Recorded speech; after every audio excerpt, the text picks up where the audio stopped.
You have to understand that every portion of your life is designed with a purpose in mind. You don't have dreams without tests. You understand? And everything you're going through is God preparing you for what you asked for. So when you get tested, it's actually God preparing you for what you asked for. You got to have hardships, setbacks, missteps. See, the only way to learn how to get up, you got to fall. Only way to learn how to get over, you got to be under. The only way to learn how to win, you got to lose. Only way to appreciate the laughter, you got to be crying. You would not appreciate the sunshine if it didn't rain. You would not love the morning sunlight if it never got dark. It is designed that way in life, man. So you need everything that happens to you to happen in the exact order. You don't like it. I didn't like being homeless. I didn't like living in a car. I didn't like getting divorced. I didn't like losing everything twice. I didn't like none of that. But it was preparing me for a life he had for me. So having lost everything twice, I have a much greater appreciation for what God has given me now because I'd have done without it. So see, you appreciate, you learn. You gotta have it that way. You don't learn nothing when you're winning. You learn through failure. Failure is the part of the process people don't like, but that's the win. Michael Jordan took over 900 game-winning shots. Michael Jordan ain't made but 147 of them shots. You ain't heard nothing about them misses. They only write about the wins, man. But he learned how to get them 146 by missing 750 times. You see what I'm saying? A baseball player make millions of dollars if he get to the plate and he's successful 3 out of 10 times. 3 out of 10. He just got to get a hit 3 out of 10 times. That's crazy. And you can make millions of dollars because they don't care about them 7 times when you don't get them hits. What they pay you for is them makes. That you can miss 7 out of 10. But if you get 3 hits every 10 times you go to the plate, you finna make hundreds of millions of dollars. Ain't that crazy? And that's how life is, man. It's just a few wins. I had a lot of shows. The majority of shows I've had ain't on TV no more.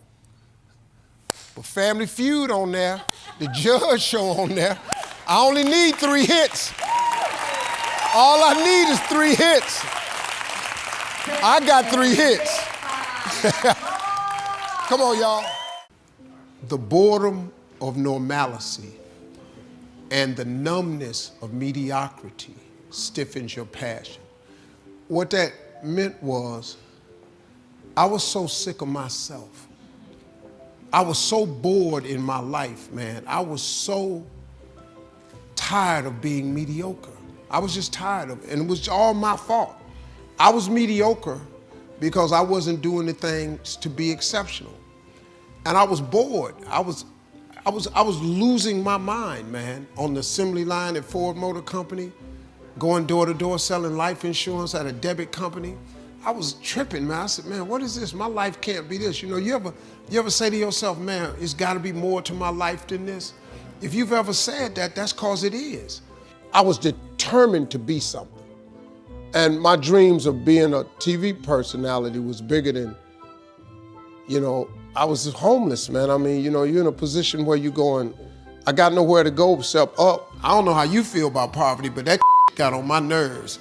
And homeless is a whole nother level of poverty. Not having a bathroom, a bedroom, a back door, a TV. I got real strong in that car. I ain't trying to be preachy or nothing, but that pushed me towards my faith. Living in the car taught me that this ain't it. So the things I'm going through now, I know this ain't it. That he gonna come get me in a minute. I used to always imagine myself in front of 10,000 people.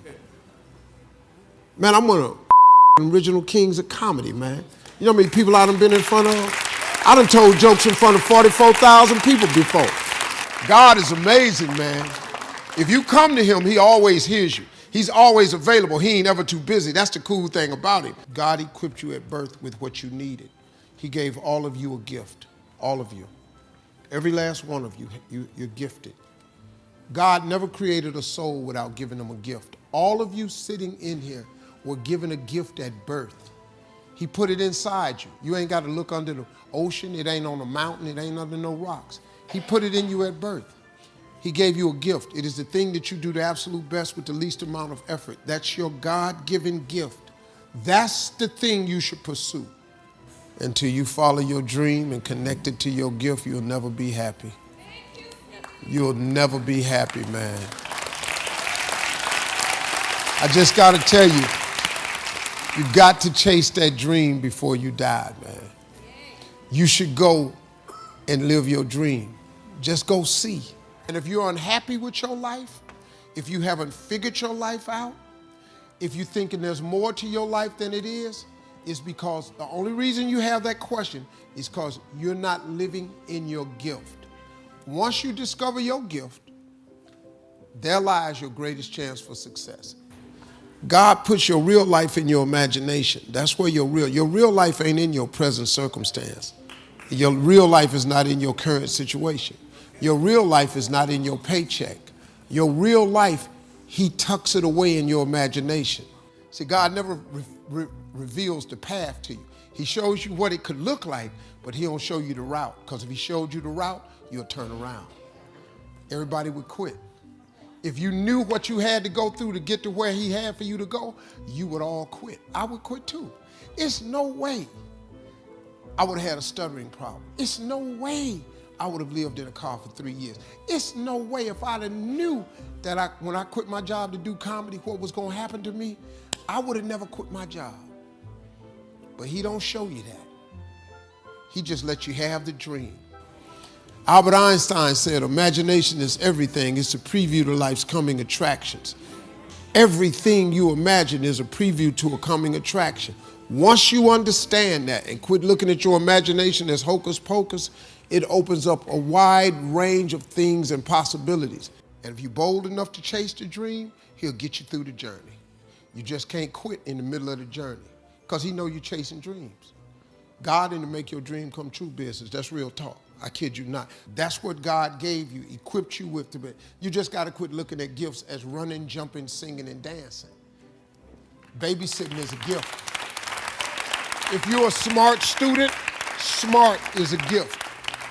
If people come to your house and in your kitchen to get their hair done instead of going to a salon, you do hair. That's your gift. If they can't have a bake sale without your pies and cakes, you bake pies and cakes better than everybody, then that's your gift. You bake pies and cakes. That's your gift. You don't have to think about it. That's what you do. All my brothers, everybody told me, you can't go be no comedian. I left anyway. I won amateur night on October 8th, 1985. I won $50. I went to work the next day, October 9th, 1985. Quit my job. Everybody in my neighborhood called me a fool. I send planes, pick all of them up, take them to shows and now. All of them. All of them.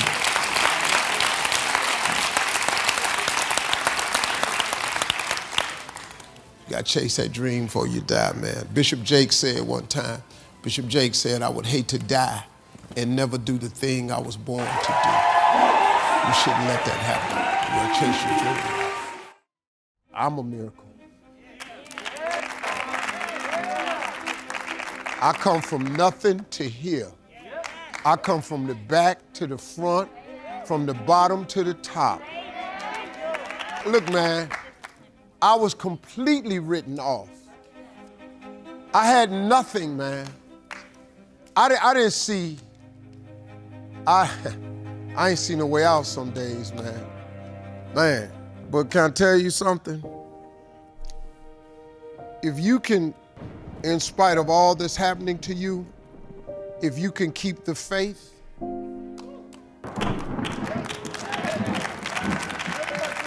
that's all it takes. And it sounds like, well, it don't make no sense. Sometimes that's all you got. You just got to have faith. You got to have the belief in something that you cannot see.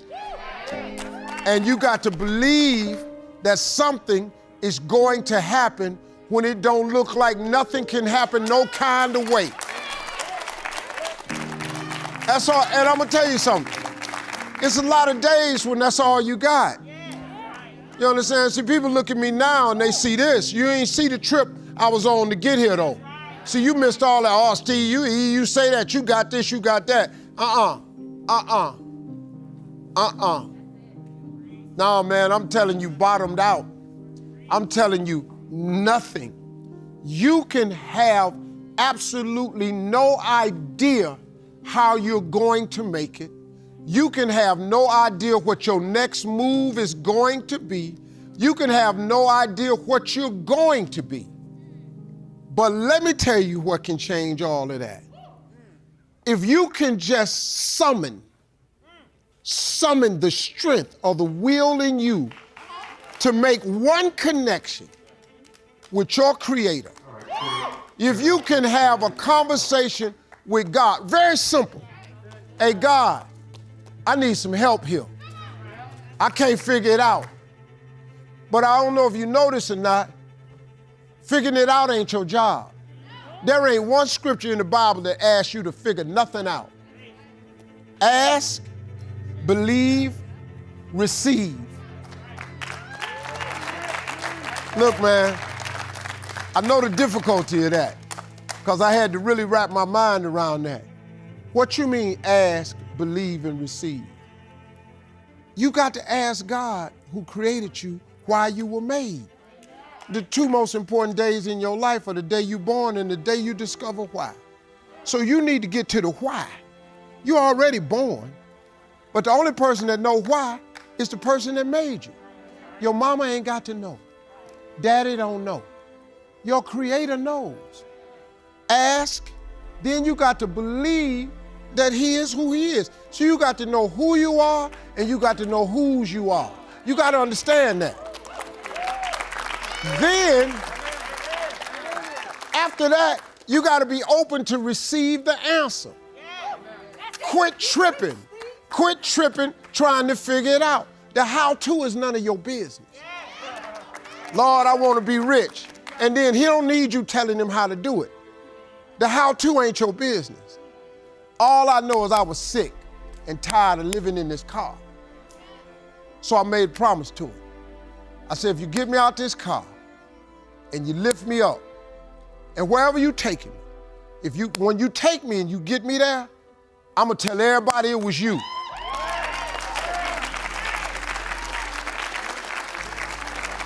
Now the rest of it was on Him. But you can't cut on, I don't care if you cut on a game show of mine, a radio show of mine, a talk show of mine, you gonna hear me say something about God. Or else you don't know Steve Harvey. Because I promised Him. Now, I didn't know how I was gonna get here. And I'm telling you something else, I ain't seen none of this. I ain't seen none of it. I just wanted to be a comedian.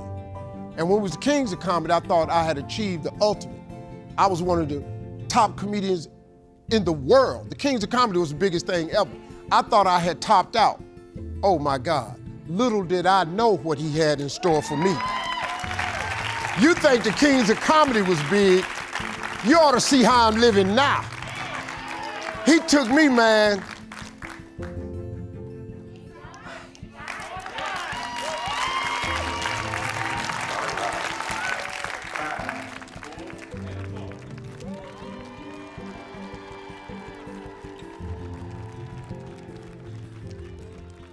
Loyalty has an expiration date. And what I mean by that is, oftentimes you're loyal to people long after their loyalty to you has gone. Because you're a good person, you overlook it and you just remain the person you are, loyal to a person whose loyalty has expired for you. Loyalty has an expiration date. You just have to wake up and realize that the expiration date has expired, that you got some bad milk now. Oh, wow. You just got some bad milk. And when you realize that, it's okay. You ain't got to trip. You ain't got to confront her. She has given you permission to be free. You should just take it. Go on and chill. Okay. Call every night, hey girl. Y'all ain't even got to break up. Hey girl, how you doing? Click. Just wondering if you have any advice on what you did when you turned 40 or how you deal with getting older. Yeah, you're freaking out because you're turning 40? Yeah, I'm just stressing out about it. Like, it's crazy. It's a great thing, man. See, remember this, bruh. Old is the goal. It's the goal, man, of all of us. It's like the coolest thing ever to live to get to another birthday. It's such a cool thing, man. You're still here. You got another shot. Every day God wakes you up is a sign from him that he ain't through with you yet. Yeah, man. It's a celebration, man. Hey, I'm 61. I'm so cool with it. I mean, look, you gotta be able to handle 40. You let them stick that needle upside your neck like that. You have learned one thing from all of this. Stop talking about your relationship to other people. Yeah. Here is the best advice I ever got. When you get married, form a two-handed circle. Mm-hmm. Don't let nobody else in that circle. Because if you let your mama in, she gonna mess it up. Yeah. You can't let your friends in, they gonna mess it up. Form a two-handed circle, don't let nobody in it. You good. Most men in here sitting next to a woman. That brother right there, the frat brother with the glasses on. See the woman sitting next to him? He hit jackpot. Turn around. See that man up there with the green shirt on? Look at the woman sitting next to him. He hit jackpot. It's not an accident. See this couple right here on the front row? Look at her. Now look at him. He hit the jackpot.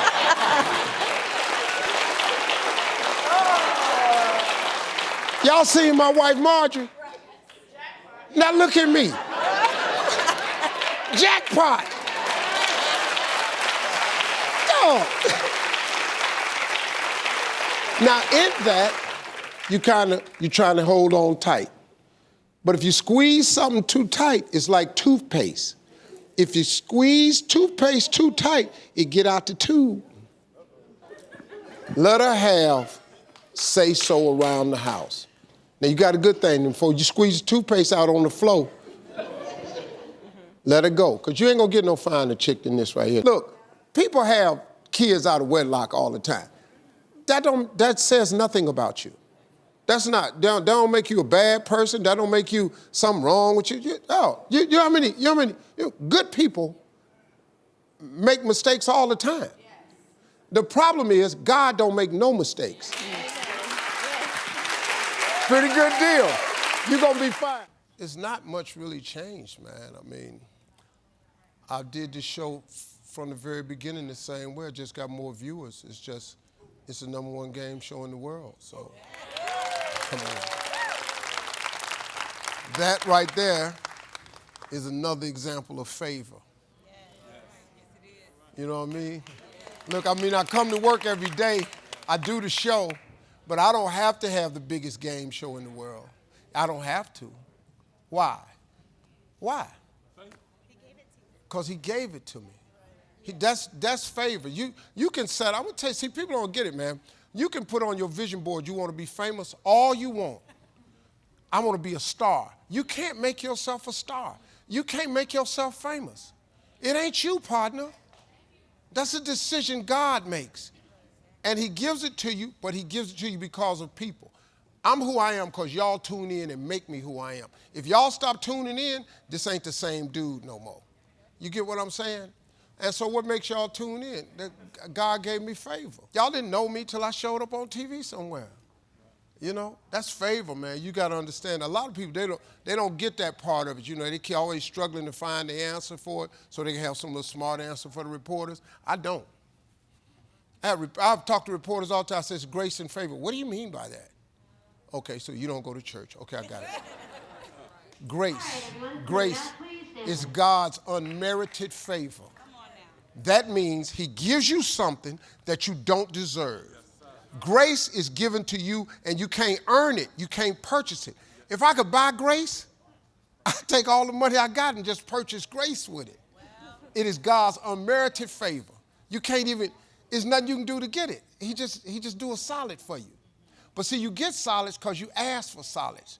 You have not because you ask not. The majority of people don't have what they want in this world because you don't never ask God for it. You tripping, man, because you think You think it's about you? You think it's you? Oh, no. It's not. You got to ask God for stuff.